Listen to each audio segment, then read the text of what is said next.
Hello दोस्तों, कैसे आप सभी। उम्मीद करते हैं कि स्वस्थ होंगे, मस्त होंगे, व्यस्त होंगे। आज 8 नवंबर 2024 दिन शुक्रवार का, हिंदी तिथि कार्तिक शुक्ल सप्तमी। और आइए बात करते हैं आज के मुख्य समाचार, बड़ी खबरें, देश और दुनिया का ताजा अपडेट लेकर हाजिर हो गए। आज की बड़ी खबरों में प्रमुख खबरें रहेगी। आरक्षण को लेकर बड़ा अपडेट आया है। सरकारी कर्मचारियों के लिए भी बड़ी काम की खबरें 3 अपडेट आए हैं। किसान भाइयों के लिए, युवाओं के लिए, पढ़ने वाले बच्चों के लिए, महिलाओं के लिए, बुजुर्गों के लिए, आम जनता से जुड़े कई महत्वपूर्ण फैसले जो देश के अलग अलग राज्यों की ओर से, सरकारों की ओर से अपडेट किए गए हैं। वीडियो में आपको बहुत मजा आने वाला है। काम की बड़ी खबरें, अपडेट जानकारियां आप देखने वाले हैं। पूरा वीडियो आप ध्यान से आखिर तक जरूर देखते रहिएगा, है ना। तो बिना टाइम विलंब के शुरुआत करते हैं आज की पहली बड़ी खबर। सबसे पहले छठ पूजा से जुड़ा अपडेट जान लेते हैं। छठ पर्व पर गुरुवार को तीसरे दिन डूबते सूर्य को छठव्रती महिलाओं ने अर्घ्य दिया। पूजन के बाद परिक्रमा भी लगाई। आज उदयाचल सूर्य को अर्घ्य अर्पित किया जाएगा, यानी आज शुक्रवार को प्रातः बेला में उदयाचल सूर्य को अर्घ्य अर्पण के साथ ही लोक आस्था का ये 4 दिवसीय महापर्व भी पूर्ण हो जाएगा। कार्तिक छठ व्रत के दौरान सूर्य नगरी देव में सर्वत्र सूर्य भक्ति की गंगा बहती नजर आई। बिहार के इस विश्व प्रसिद्ध और सौर तीर्थ स्थल में 15 लाख व्रतियों ने अर्घ्य दिया। औरंगाबाद के विश्व प्रसिद्ध सौर तीर्थ स्थल देव में लोक आस्था के महापर्व कार्तिक छठ पर बिहार के कोने कोने और पड़ोसी राज्यों से आए करीब 15 लाख छठ व्रतियों ने गुरुवार की शाम को अस्ताचल सूर्य को अर्घ्य अर्पित किया। उज्जैन में भी छठ पूजन के लिए महिलाएं घाट पर पहुंची। पूजन और भजन गाकर डूबते सूर्य को अर्घ्य दिया और आज शुक्रवार को उगते सूर्य को अर्घ्य दिया जाएगा। संतान प्राप्ति और लंबी उम्र की कामना की गई है। पूरी श्रद्धा और उमंग के साथ इस पर्व को मनाया गया, है ना। और खबरों में अब शुरुआत में पहली बड़ी खबर आप देखिए। भारत ने कहा कि हिंदुओं की सुरक्षा सुनिश्चित करें बांग्लादेश। चटगांव में हिंदुओं पर हमले की निंदा की गई है और कहा कि चरमपंथियों के खिलाफ कार्रवाई की जाए। बांग्लादेश के चटगांव में हिंदुओं पर हुए हमले की भारत ने कड़ी निंदा की है। बांग्लादेश से हिंदुओं की सुरक्षा सुनिश्चित करने और चरमपंथियों के खिलाफ कार्रवाई करने के लिए कहा गया है और इसे लेकर विदेश मंत्रालय के प्रवक्ता रणधीर जायसवाल ने गुरुवार को प्रेस कॉन्फ्रेंस भी की और इस दौरान ये बयान दिया। दरअसल चटगांव में इस्कॉन मंदिर और सनातन धर्म पर विवादित टिप्पणी से हिंदुओं में नाराजगी है और इसी को लेकर मंगलवार को हजारों की संख्या में हिंदू समुदाय ने प्रदर्शन किया था। और केंद्र सरकार ने पराली जलाने पर जुर्माना दोगुना कर दिया है। 30,000 रुपए तक अब आपको जुर्माना देना पड़ सकता है। सुप्रीम कोर्ट के निर्देशों के बाद सरकार ने जुर्माना की राशि बढ़ा दी है। सुप्रीम कोर्ट की सख्ती और उसके बाद अब केंद्र सरकार ने पराली जलाने वाले किसान भाइयों पर जुर्माना दोगुना कर दिया है। पर्यावरण मंत्रालय ने गुरुवार को एक नोटिफिकेशन जारी करके इस बात की जानकारी दी। अब 2 एकड़ से कम जमीन पर 5,000 रुपए का जुर्माना लगेगा। 2 से 5 एकड़ तक 10,000 रुपए और 5 एकड़ से ज्यादा जमीन वालों से 30,000 रुपए तक जुर्माना वसूल किया जाएगा। उत्तर प्रदेश, पंजाब, हरियाणा, राजस्थान और दिल्ली सरकार इन नियमों को लागू करने के लिए बाध्य होंगे। चलिए आगे बढ़ते हैं। बड़ी खबर, राजधानी दिल्ली में 9 इलाकों में AQI 350 के पार देखा गया। दिल्ली में प्रदूषण का स्तर लगातार बढ़ते जा रहा है। पिछले कुछ दिनों से दिल्ली की हवा लगातार गंभीर कैटेगरी में दर्ज हो रही है। सेंट्रल पोल्यूशन कंट्रोल बोर्ड यानी CPCB के गुरुवार सुबह 9 बजे दिल्ली के कई मॉनिटरिंग स्टेशनों में AQI 367 के पार रिकॉर्ड किया गया। वहीं राजधानी दिल्ली में मौजूद 22 किलोमीटर लंबी यमुना नदी में छोटे बड़े 122 नालों से बिना ट्रीटेड गई सीवरेज का 184 MGD पानी रोजाना गिर रहा है, जो यमुना के प्रदूषण की सबसे बड़ी वजह बन रहा है। यमुना में भी हाथ डालने पर स्किन डिजीज का खतरा मंडरा रहा है। और हरियाणा में 32 मंजिला टावरों से कृत्रिम बारिश कराई गई। प्रदूषण से बचने के लिए कदम उठाया गया। हरियाणा और पंजाब में हवा की गुणवत्ता खराब होने के बाद हरियाणा में गुरुग्राम की DLF हाउसिंग सोसाइटी ने प्रदूषण पर काबू पाने का उपाय किया है। हाउसिंग सोसाइटी ने अपने स्तर पर कृत्रिम बारिश यानी आर्टिफिशियल रेन शुरू कराई। इससे शहर में फैले प्रदूषण का असर सोसाइटी के आसपास कम किया जा सकेगा। चलिए खबरों में आगे बढ़ेंगे, उससे पहले एक जरूरी अपडेट आपको और बताते हैं। HCL के को-फाउंडर शिव नाडर देश के सबसे बड़े दानवीर बने। शिव और उनके परिवार ने पिछले साल वित्त वर्ष यानी 2023-24 में 2,153 करोड़ रुपए दान किया, यानी रोजाना के हिसाब से देखा जाए तो 5 करोड़ 90 लाख रुपए रोजाना के हिसाब से। ये जानकारी एडेलगिव हुरून इंडिया फिलेंथेरेपी लिस्ट 2024 में दी गई है। दानवीरों की लिस्ट की टॉप 10 हस्तियों ने कुल 4,625 करोड़ रुपए दान किए हैं। भारत के 10 सबसे बड़े दानवीर की लिस्ट आप देखिए। Mukesh Ambani foundation and family ने 407 करोड़ रुपए, बजाज फैमिली ने 352 करोड़ रुपए, कुमार मंगलम बिरला एंड फैमिली ने 334 करोड़ रुपए, गौतम अडानी एंड फैमिली ने 330 करोड़ रुपए,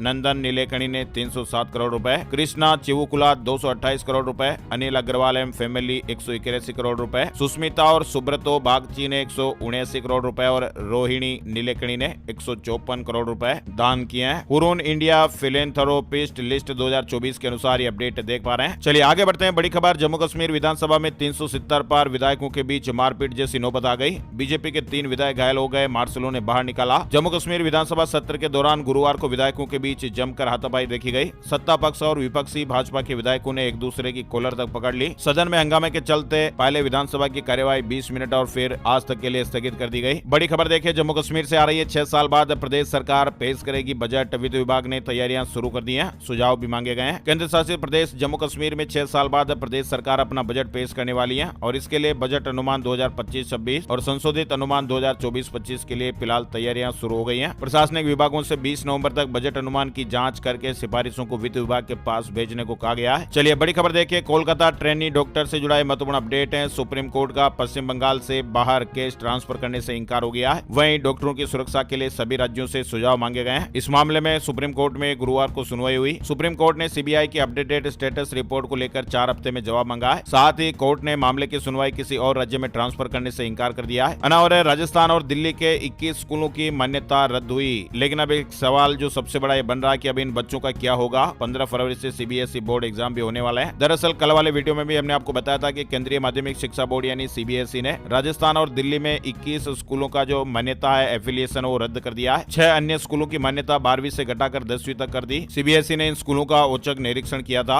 और इन स्कूलों में गंभीर लापरवाहियां खामियां पाई गई, नियमों का पालन नहीं हो रहा था। इसलिए राजस्थान और दिल्ली के कुल मिलाकर 21 स्कूलों की जो मान्यता है वो रद्द हो गई है। लेकिन सीबीएसई ने इस मामले को लेकर एक बड़ा अपडेट दिया है। फिलहाल छात्र छात्राओं के लिए और अभिभावकों के लिए भी जरूरी अपडेट है। सीबीएसई ने जो ये मान्यता रद्द की है इन स्कूलों में पढ़ने वाले कक्षा 10वीं और 12वीं के जो छात्र हैं उसी स्कूल से 2024-25 की बोर्ड परीक्षा में बैठने की अनुमति दी है। और जेट एयरवेज के फिर से शुरू होने की संभावनाएं लगभग खत्म। सुप्रीम कोर्ट ने एयरलाइन की सभी संपत्तियों को बेचने का आदेश दिया। 2019 से एयरलाइन बंद है। जेट एयरवेज अब कभी शुरू नहीं होगी। सुप्रीम कोर्ट ने गुरुवार 7 नवंबर को जेट एयरवेज को लिक्विडेट करने का आदेश दे दिया है। लिक्विडेशन का मतलब होता है कि किसी कंपनी की परिसंपत्तियों को जब्त करके उन्हें बेचने से मिलने वाली इस रकम का इस्तेमाल उसके कर्ज और देनदारियों को चुकाने में किया जाएगा। आर्थिक संकट की वजह से जेट एयरवेज का ऑपरेशन साल 2019 से बंद है और उस वक्त एयरवेज पर कई बैंकों का 4,783 करोड़ रुपए का लोन था, कर्ज था। एयरलाइन के घाटे में जाने के बाद ही बैंकों ने दिवालिया की कार्रवाई शुरू की थी। चलिए बड़ी खबर देखिए, ट्रंप सरकार में काश पटेल बन सकते हैं सीआईए चीफ। ट्रंप के वफादारों में इनकी गिनती होती है। इसके अलावा विवेक रामास्वामी को भी जगह मिल सकती है।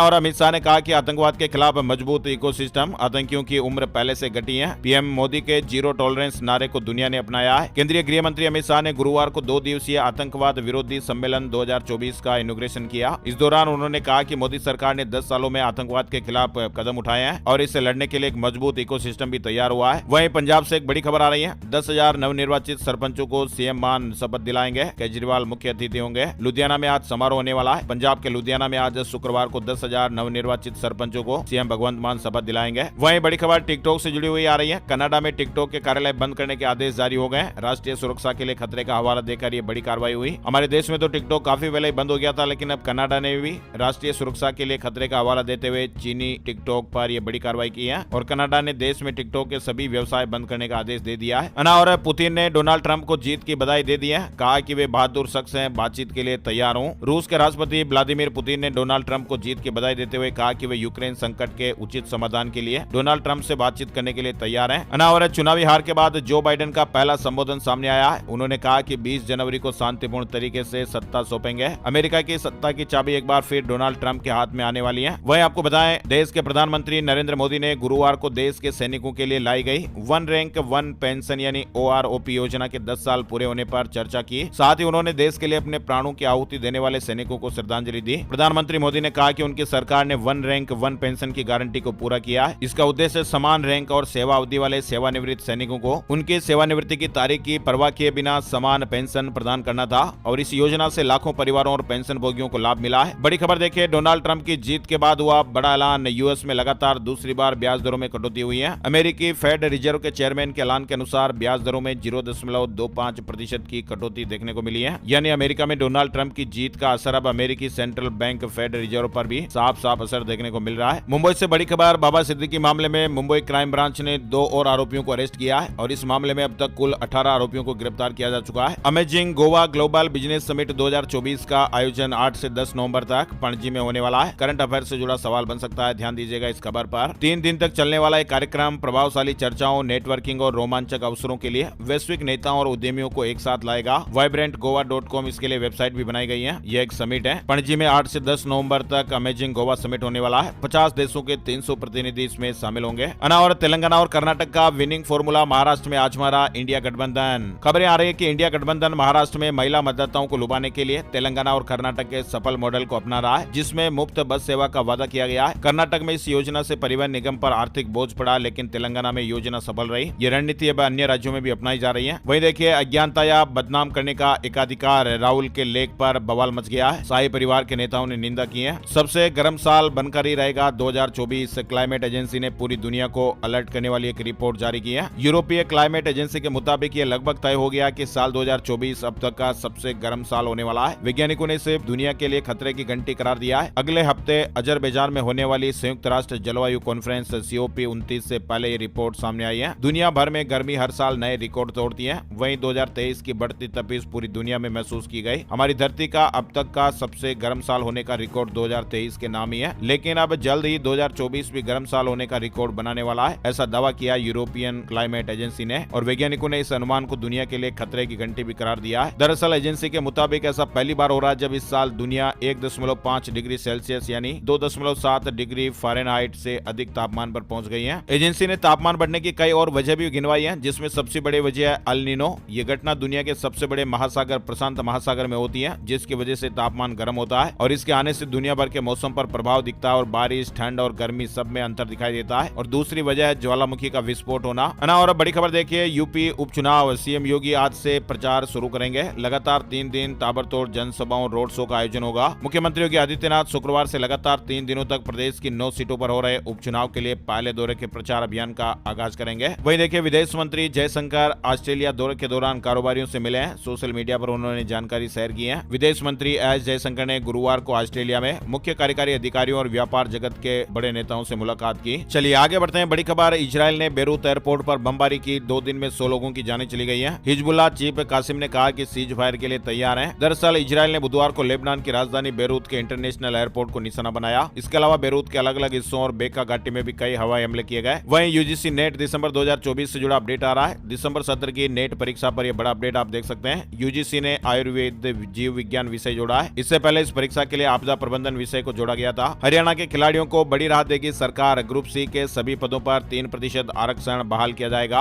अभी सिर्फ 7 विभागों में इसका लाभ मिल रहा है। बड़ी खबर है, हरियाणा के खिलाड़ियों के लिए गुड न्यूज है। प्रदेश सरकार ग्रुप सी के सभी विभागीय पदों में 3% आरक्षण बहाल कर सकती है। अभी तक सिर्फ 7 विभागों में खिलाड़ियों की ग्रुप सी पदों पर भर्ती किए जाने का प्रावधान है, जिसका खिलाड़ी पहले दिन से ही विरोध कर रहे हैं। प्रदेश सरकार ने पहले ग्रुप ए, बी, सी पदों में खेल कोटे का आरक्षण समाप्त कर दिया था और बाद में जब इसे बहाल किया गया तो सभी ग्रुप सी के 1 साल में हरियाणा कर्मचारी चयन आयोग की तरफ से चयनित पदों का 3% पदों की संख्या के बराबर कोटा तो बहाल कर दिया गया, मगर उससे पहले तो 4 विभागों गृह विभाग, सेकेंडरी शिक्षा, प्राइमरी शिक्षा और खेल तक सीमित कर दिया गया। विरोध बढ़ने पर उसे बढ़ाकर 7 विभागों तक सीमित कर दिया गया। अब खिलाड़ियों की इस मांग को लेकर मुख्यमंत्री नायब सैनी खुद गंभीर है। फिलहाल कई बिंदुओं पर चर्चा हुई है। अब अंतिम फैसला मुख्यमंत्री जी को लेना है। अपडेट चल रहे हैं और गुड न्यूज आ रही है, हरियाणा के अस्पतालों में फ्री होगा मोतियाबिंद का ऑपरेशन। नायब सरकार ने वादा पूरा कर दिया है। हरियाणा के सरकारी और सूचीबद्ध प्राइवेट हॉस्पिटलों में अब मोतियाबिंद का ऑपरेशन बिल्कुल फ्री होगा। इसके अलावा पीजीआई चंडीगढ़ की तर्ज पर पीजीआई रोहतक में विशेषज्ञों द्वारा टेली परामर्श सेवाएं भी शुरू होगी और इस सेवा से राज्य के लोगों को बिना किसी खर्च के चिकित्सा विशेषज्ञों से परामर्श मिलेगा। 31 दिसंबर से पहले डॉक्टरों के 777 पदों पर भी भर्ती होगी। मुख्यमंत्री जी ने संकल्प पत्र के 2 प्रमुख वादों को पूरा किया है। और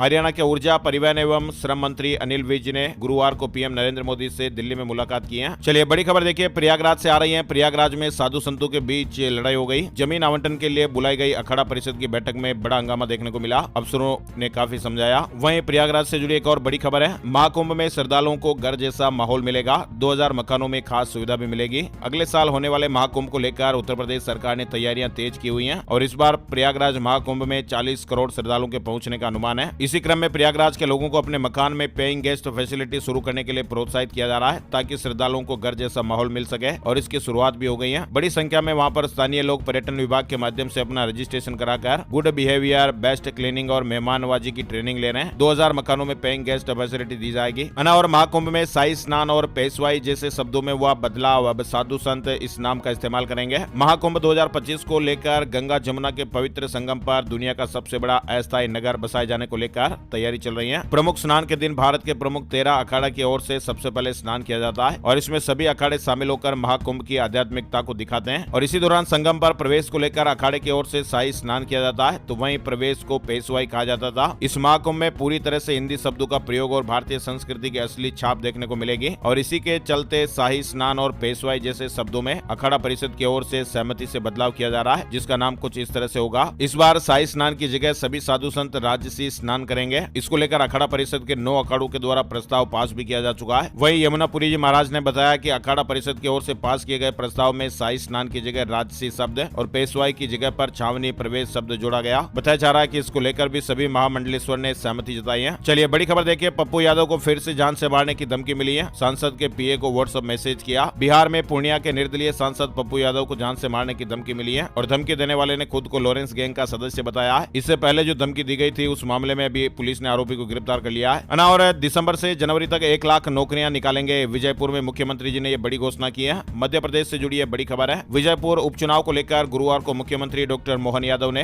ताबड़तोड़ 3 सभाएं की। पहली सभा आगरा, दूसरी गसवानी और तीसरी सभा कराल में हुई। वहीं कांग्रेस की तरफ से उनके राष्ट्रीय महासचिव सचिन पायलट ने गोरस में सभा की। दिसंबर से जनवरी तक 1 लाख नौकरियां निकालेंगे। विजयपुर में मुख्यमंत्री जी ने घोषणा की। दूध पर भी बोनस देने की बात कही है। और भर्ती प्रक्रिया शुरू होने के बाद नहीं बदल सकते नियम। राजस्थान से जुड़ी बड़ी खबर देखिए। राजस्थान हाईकोर्ट की 15 साल पुरानी भर्ती पर सुप्रीम कोर्ट ने यह फैसला सुनाया है। सुप्रीम कोर्ट की संविधान पीठ ने यह महत्वपूर्ण फैसला सुनाते हुए कहा कि एक बार भर्ती प्रक्रिया शुरू होने के बाद नियमों में किसी तरह का बदलाव नहीं किया जा सकता है। मुख्य न्यायाधीश डीवाई चंद्रचूड़ की अगुवाई वाली 5 जजों की संविधान पीठ ने गुरुवार को यह आदेश दिया। दरअसल ये पूरा मामला राजस्थान हाईकोर्ट की 15 साल पुरानी विभागीय ट्रांसलेटर भर्ती 2009 से जुड़ा हुआ है। इसमें हाईकोर्ट ने भर्ती प्रक्रिया के बीच में नियमों में संशोधन कर दिया था और इससे कई अभ्यर्थी चयन से वंचित हो गए थे। संविधान पीठ ने अपने आदेश में यह साफ कर दिया कि एक बार भर्ती प्रक्रिया शुरू हो जाने के बाद उसके नियमों में बदलाव नहीं किया जा सकता है। पीठ ने अपने फैसले में कहा कि भर्ती प्रक्रिया आवेदन आमंत्रित करने और रिक्तियों को भरने के लिए विज्ञप्ति जारी होने से शुरू हो जाती है। अगर भर्ती विज्ञप्ति में पहले ही उल्लेख किया गया कि भर्ती प्रक्रिया के नियमों में बदलाव किया जा सकता है, तभी नियमों में बदलाव करने की अनुमति होगी और उसमें भी आर्टिकल 14 यानी समानता के अधिकार का उल्लंघन नहीं हो सकता है। तो राजस्थान से जुड़ा एक बड़ा अपडेट आया है। चलिए बड़ी खबर देखिए। बिहार से आ रही है पति पत्नी को अलग अलग पंचायत के स्कूल में भेजा जाएगा। बिहार के 1,87,000 टीचर्स के ट्रांसफर के लिए आवेदन की शुरुआत हो गई है। 10 ऑप्शन देना जरूरी होगा। जो शिक्षक 10 विकल्प से कम देंगे उनका ट्रांसफर खाली स्थानों पर कर दिया जाएगा। बिहार के सरकारी स्कूलों के 1,87,000 शिक्षकों के ट्रांसफर की जो प्रक्रिया है वो 7 नवंबर से 22 नवंबर तक चलने वाली है। डेंगू को लेकर हरियाणा में अलर्ट है। सीएम की हेल्थ मिनिस्टर के साथ मीटिंग भी हुई। जिलों में फॉगिंग के निर्देश दिए गए। चलिए बड़ी खबर देखिए। शंभू बॉर्डर पर 270 दिन से प्रदर्शन कर रहे किसान मजदूर मोर्चा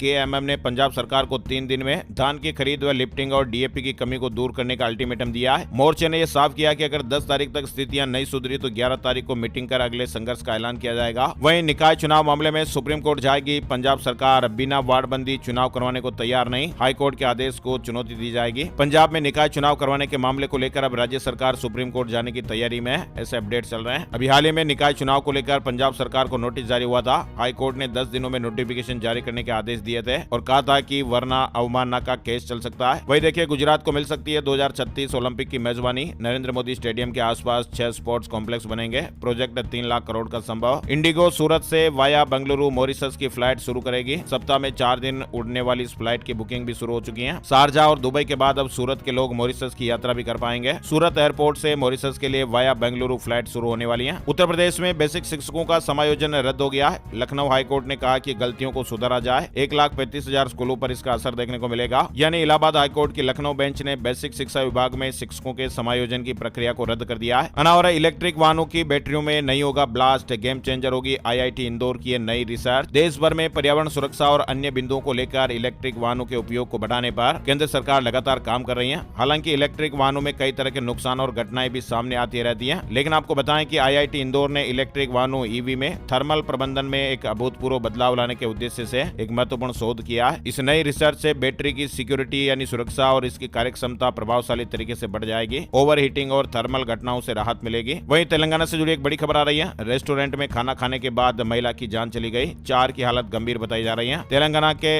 निर्मल कस्बे में एक रेस्टोरेंट में जहरीला खाना खाने से एक महिला की जान चली गई। चंडीगढ़ यूनिवर्सिटी ने बाजी मारी है। देश की प्राइवेट यूनिवर्सिटीज में नंबर 1 यूनिवर्सिटी एक बार फिर से एशिया की शीर्ष यूनिवर्सिटियों में उभरी है। लंदन स्थित यूनिवर्सिटी रैंकिंग संगठन QS की ओर से जारी QS एशिया यूनिवर्सिटी रैंकिंग 2025 में सभी एशियाई यूनिवर्सिटीज में 29 पायदान ऊपर चढ़कर 120वीं रैंकिंग मिली है। वहीं सुप्रीम कोर्ट ने यौन उत्पीड़न के एक मामले में राजस्थान हाईकोर्ट के फैसले को गलत ठहराया है। सुप्रीम कोर्ट ने नाबालिग से यौन उत्पीड़न के मामले में कहा कि राजस्थान हाईकोर्ट का यह आदेश विवादित है और इसके लिए फिर से जांच की जाएगी। यौन उत्पीड़न केस रद्द करने का आधार समझौता नहीं हो सकता। राजस्थान हाईकोर्ट के फैसले को सुप्रीम कोर्ट ने गलत ठहराया है। चैंपियंस ट्रॉफी से जुड़ी अपडेट खबर। भारत के आगे झुका पाकिस्तान। चैंपियंस ट्रॉफी पर बड़ा अपडेट आया है। अगले साल पाकिस्तान की मेजबानी में चैंपियंस ट्रॉफी का आयोजन होना है। अब तक अंतर्राष्ट्रीय क्रिकेट काउंसिल ने इसका वेन्यू फाइनल नहीं किया है, लेकिन इसी बीच एक रिपोर्ट में खुलासा हुआ कि पाकिस्तान हिंदुस्तान क्रिकेट बोर्ड भारत के आगे झुकने को तैयार है। इनकम टैक्स से जुड़ी महत्वपूर्ण खबर देखिए, ट्रू कॉलर के कार्यालयों पर आयकर विभाग का सर्वे, मुंबई और गुरुग्राम में कार्रवाई हुई है। सेमीकंडक्टर नीति लागू करने वाला देश का पहला राज्य बना गुजरात, कंपनियां करेगी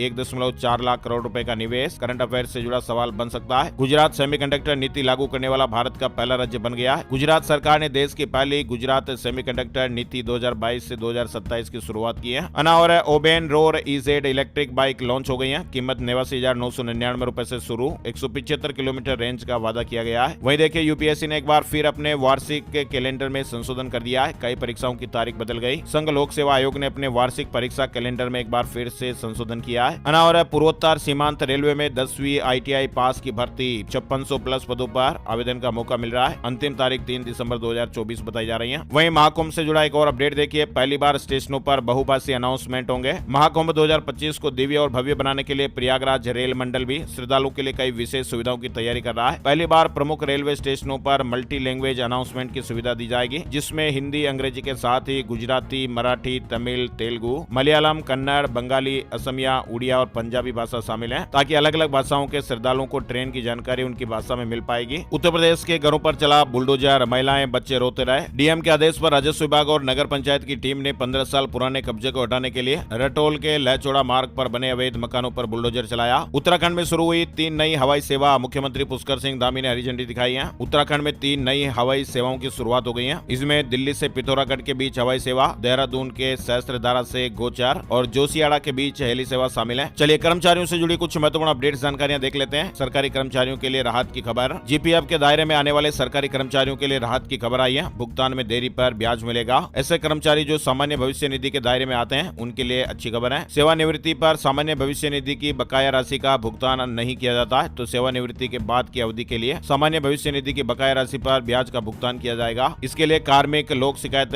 तथा पेंशन मंत्रालय के पेंशन एवं पेंशनभोगी कल्याण विभाग द्वारा अधिकारियों की जिम्मेदारी तय की गई है और इस बाबत विभाग द्वारा 2 सप्ताह पहले ही कार्यालय ज्ञापन भी जारी किया गया है। खुशखबरी है, हरियाणा में ग्रुप सी की नौकरियों में आरक्षण बहाल करने की तैयारी में जुटी नायब सरकार, जो हमने अभी पहले ही देख लिया था। हरियाणा सरकार एक बार फिर तृतीय श्रेणी के पदों पर खिलाड़ियों के लिए 3% आरक्षण की सुविधा को बहाल करने की तैयारी कर रही है। इंडियन पोस्टल डिपार्टमेंट की ओर से अपडेट देखिए, पेंशनर्स के लिए नई सुविधा, अब घर बैठे ही डिजिटल जीवन प्रमाण पत्र बन जाएगा। बिहार के यात्रियों के लिए खुशखबरी है, 8 से 22 नवंबर तक स्पेशल ट्रेनें चलाई जाएगी। 446 स्पेशल ट्रेनें चलाने का ऐलान हुआ है। और नीतीश सरकार एक्शन मोड में है। साल 2005 से अब तक संविदा पर नियुक्त कर्मचारियों का ब्यौरा तलब किया गया है। वहीं डोनाल्ड ट्रंप की जीत से ऐसा जुमा, टेस्ला का शेयर एलन मस्क ने एक ही झटके में 2 लाख करोड़ रुपए कमा डाले। वहीं स्विगी का आईपीओ लोगों को पसंद कमी आ रहा है, दूसरे दिन भी रेस्पॉन्स ठंडा ही रहा। वहीं ट्रेंड को दूसरी तिमाही में 335 करोड़ रुपए का मुनाफा हुआ है। टाटा ग्रुप की रिटेल चेन कंपनी का रेवेन्यू 39% बढ़ा। शेयर मार्केट न्यूज अपडेट में आपको बताएं, सेंसेक्स 836 अंक की गिरावट के साथ 79,541 के स्तर पर बंद हुआ। निफ्टी में 284 अंक की गिरावट रही और ये 24,199 के स्तर पर बंद हुआ। अनावरा उत्तराखंड के निकाय चुनाव में ओबीसी के लिए 27% आरक्षण तय, जल्द ही अध्यादेश आएगा। उत्तराखंड सरकार ने हाई कोर्ट में गुरुवार को ओबीसी आरक्षण पर अपनी तस्वीर साफ कर दी है। सरकार इस मसले पर जल्द ही अध्यादेश के जरिए अपनी मोहर लगा देगी। वही खबर है कि प्रधानमंत्री नरेंद्र मोदी 10 नवंबर को झारखंड आएंगे। रांची में रोड शो भी किया जाएगा। बाल विवाह को रोकने के लिए राजस्थान पुलिस सतर्क, 12 नवंबर से ऑपरेशन लाडली की शुरुआत होने वाली है। करंट अफेयर से जुड़ा सवाल बन सकता है, ध्यान दीजिएगा। राजस्थान में बाल विवाह रोकने के लिए पुलिस विभाग 4 दिवसीय अभियान चलाएगा। मुंबई में वोटिंग के दिन कर्मचारियों को पेड लीव मिलेगी, बीएमसी ने ऐलान कर दिया है। बीएमसी ने 20 नवंबर को होने वाली वोटिंग के मद्देनजर छुट्टी का ऐलान किया है। वहीं आप देखिए राजस्थान से जुड़ी खबर है। राजस्थान के मुख्यमंत्री भजनलाल शर्मा जी की सरकार को 1 साल पूरा होने वाला है और इस अवसर पर कई योजनाएं शुरू की जाएगी। इन योजनाओं से युवाओं, महिलाओं, किसानों और मजदूरों को लाभ मिलेगा। महिलाओं को लखपति दीदी बनाने के लिए भी एक योजना शुरू होगी। किसानों के लिए एग्री स्टेक की शुरुआत की जाएगी। 1 साल पूरा होने पर किसानों, छात्रों, महिलाओं और आमजन के लिए बड़े जश्न का ऐलान किया गया है। चलिए कुछ राज्यों की ओर से महत्वपूर्ण अपडेट की जानकारी लेते हैं। राजस्थान से जुड़ा अपडेट देखिए, स्कूल लेक्चरर एग्जाम 17 नवंबर से आरपीएससी ने शेड्यूल जारी कर दिया है। 21 तक चलेंगे, 14 तारीख को एडमिट कार्ड भी अपलोड हो जाएंगे।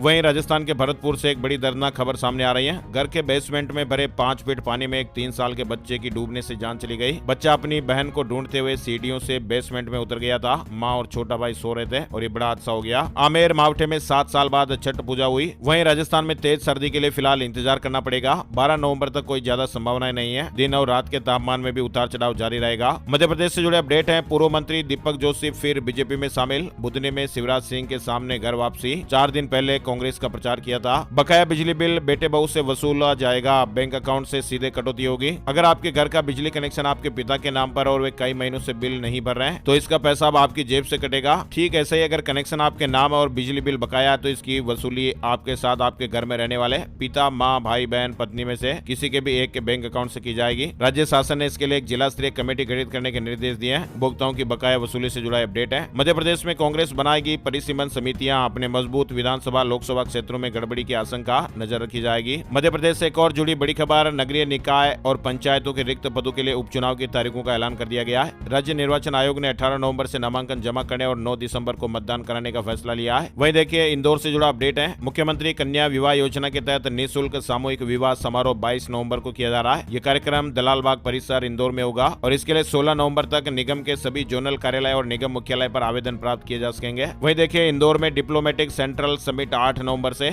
युवाओं को दुनिया में हो रही क्रांतियों के बारे में जानने और समझने का अवसर मिलेगा। डिप्लोमेटिक सेंट्रल समिट इंदौर में 8, 9 और 10 नवंबर को आयोजित की जाएगी। सॉफ्ट विजन कॉलेज में इसका आयोजन होने वाला है। वहीं देखिए 26 नवंबर को दिल्ली में होगा सम्मेलन। जंतर मंतर में जुटेंगे देश के कई लोकतंत्र सेनानी। देश के हजारों लोकतंत्र सेनानी 26 नवंबर को दिल्ली में जुटेंगे। संविधान दिवस पर वे दिल्ली के जंतर मंतर पर एकत्रित होकर सम्मेलन करेंगे। वहीं मध्य प्रदेश उमरिया से जुड़ी खबर देखिए। उमरिया के विराट ने केबीसी में 6 लाख रुपए जीते हैं। 11 सवालों के सही जवाब दिए। कहा कि इन पैसों से यूपीएससी की कोचिंग करूंगा। 5 नवंबर और 6 नवंबर को अमिताभ बच्चन के सामने बैठकर 16 में से 11 सवालों के सही जवाब दिए। विराट और उनके माता पिता को बहुत बहुत बधाई। उज्जैन में 15 नवंबर के बाद ठंड बढ़ सकती है। रात में ठंड और दिन में गर्मी का एहसास। वहीं मेरठ में चोरी के सदमे में एक बुजुर्ग महिला की जान चली गई। परिवार शादी में गया हुआ था, पीछे से घर में चोर घुस गए। नकदी समेत करीब 11 लाख रुपए के जेवर चोरी हो गए। मेरठ में घर में हुई चोरी का सदमा बुजुर्ग महिला सहन नहीं कर पाई और दिल का दौरा पड़ने से यानी हार्ट अटैक से उसकी जान चली गई। परिवार पर दुखों का डबल पार्ट टूट पड़ा है। छत्तीसगढ़ में हल्की ठंड शुरू हो गई है। अगले हफ्ते से पारा और गिरेगा, ठंड बढ़ेगी। प्रदेश के कई हिस्सों में सुबह धुंध भी छाने लगी है और रात को ठंड का एहसास भी होने लगा है। वहीं देखिए उत्तर प्रदेश सरकार किसान भाइयों के लिए एक ऑफर लेकर आई है। 45 जिलों में ये योजना लागू होगी। लहसुन की बढ़ती मांग और कीमतों को नियंत्रित करने के लिए उत्तर प्रदेश सरकार ने विशेष योजना शुरू की है। इस योजना के तहत प्रदेश में 10,000 हेक्टेयर अतिरिक्त क्षेत्र में लहसुन की खेती की जाएगी, जिस पर प्रति हेक्टेयर किसानों को 12,000 रुपए का अनुदान मिलेगा। इस योजना का लाभ 45 जिलों को मिलेगा। वहीं देखिए हाथरस में डेंगू से एक 12 साल के बच्चे की जान चली गई है। अलीगढ़ में उपचार चल रहा था। वहीं संभल में पढ़ा रही शिक्षिका क्लास में गश्त खाकर गिरी। उत्तर प्रदेश संभल से जुड़ी खबर है। मुरादाबाद में इलाज के दौरान जान चली गई। संभल में पढ़ा रही शिक्षिका क्लास में चक्कर आ गए थे, गिर गई थी। हरियाणा में तेल पाइपलाइन बिछाने को लेकर बवाल। 3 दिन से पुलिस किसान आमने सामने थे।